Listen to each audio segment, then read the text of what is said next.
Alright, today gonna have a little fun, see what we can find inside this camera. Joe Zanke sent this one to me. It's just a Fuji film one-time use camera, and he sent it to me to see if the flash circuit in here could be used as the baby slave. So never had one of these, never opened one up, so it looks like the camera just snaps together. So we're gonna start off by just cutting this label off of it, remove that. Let's see if we can get this thing apart. So let's see what we find inside.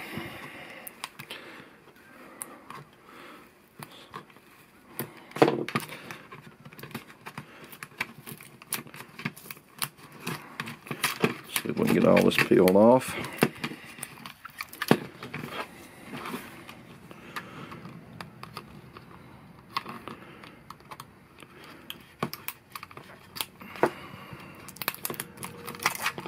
Probably going to need to be kind of careful with this because I powered it up just a moment ago, and the battery in it's still good, and it charges up the flash. So as usual, we want to be careful, make sure we don't short anything out or shock ourselves. So let's see what we got going on here.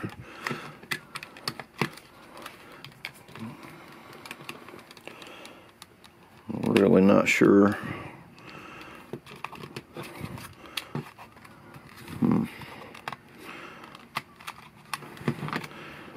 Alright, but I did notice on the sides it's got some little catches, so possibly we can try to pop it open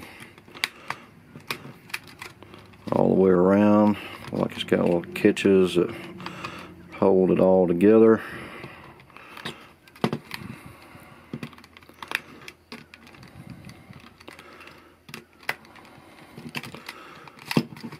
Let's see.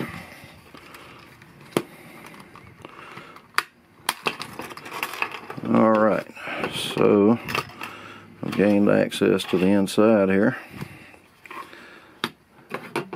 And here's our flash. Let's see if we can get in here and get this battery out. There. So it's just got a little AAA battery inside,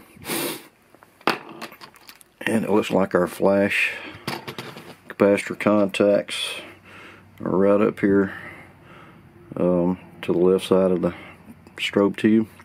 So I'm going to grab my discharge resistor, and I'm going to go ahead and get that discharged, and then we'll see if we can get that board out of there.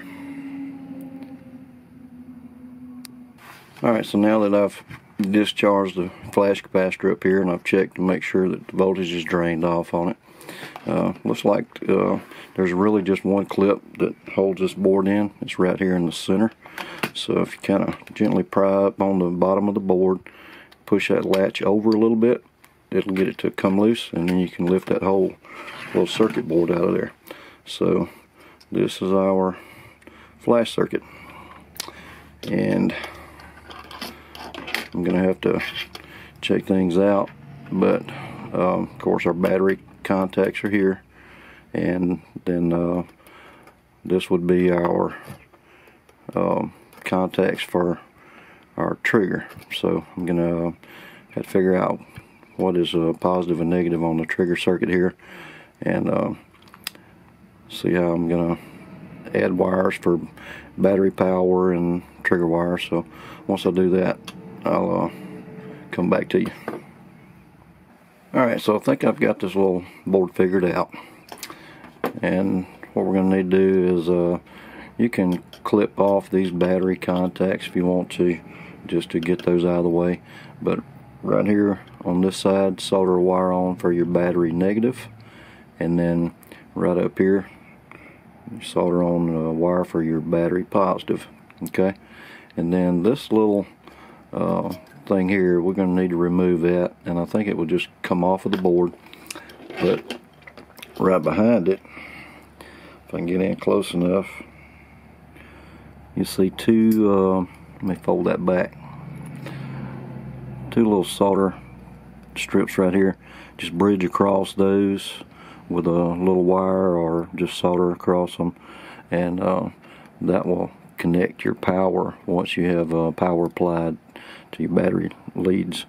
Alright, and then for our trigger wire locations, you can use this little solder pad or this right here as your trigger negative, and then over here in this area, here or there, will be your trigger positive. So I'm going to go ahead and get this little board hacked, apply power to it, test it, and make sure that I'm correct, and then I'll come back. Alright, so I've got my little 1.5 volt flash hacked, and it is working. The only thing that I found that different was when I removed the little contact here that joins power. You have to make a bridge between this area and the two little strips that I told you about earlier. So I just put a little solder jumper across those two strips and then soldered a wire across here. And that just bridges power for you, so that the when battery power is applied, that the circuit actually powers up. Okay, and like I said, the negative battery lead is at this bottom corner here on the right, and whenever I removed the little tab for the positive side, I broke it off of the board, but that's okay. You can follow the trace along, and anywhere along the circuit here that the positive connects to, you can solder a wire there, and that's what I did right there. Alright, and then for my negative trigger wire, it was in the location that I told you about earlier, which is right here where I have this blue wire soldered on.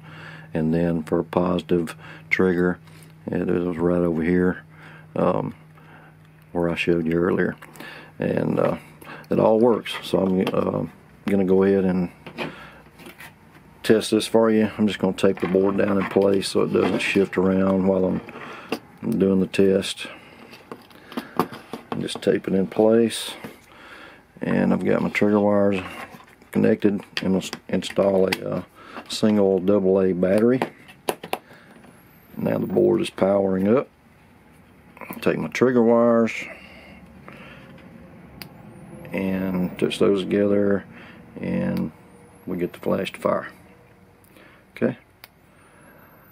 Alright guys, so that's possibly another option for you to get for the 1.5 volt baby slaves, if you can find one of these little Fuji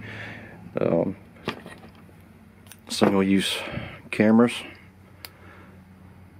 Go ahead and make sure you, once you get through testing, that you fully discharge that capacitor on there again. And I will be removing the little wire clips over here that activated the trigger on it when it was inside the camera. But this is actually a rather small board that came out of this Fuji camera, so it won't take up a lot of space.